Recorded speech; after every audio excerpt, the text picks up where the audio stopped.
Основното јавно обвинителство вчера до судија на претходна постапка поднело предлог за определување притвор за Игор Јук поради постоење на опасност од бегство, попречување на истрагата и можност за повторување на кривичното дело за учество во случувањата во собранието на 27 април.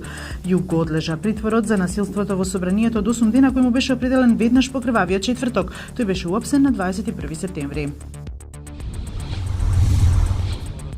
Унгарскиот премиер Виктор Орбан и поранешниот премиер на Словенија Јанез Јанша на лидерот на ВМРО ДПМН Никола Груевски вчера во Охрид му порачаа дека не сакаат да се мешаат во локалните избори во Македонија, иако Груевски им се пожали дека атмосферата во која се одвивале овие локални избори била лоша и непријатна.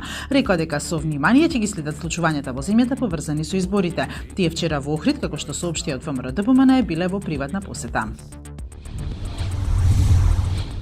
Хрватската влада експресно го повлече насред законот за семејство, со кој се дефинираше дека не постои семејство без деца по жестоките критики на јавноста. Критиките беа најмногу поради дискриминаторската дефиниција на семејството, според која за семејство се сметаат само двојките во брак со деца и оние кои се разведени или партнерите им починале, но само доколку имаат деца.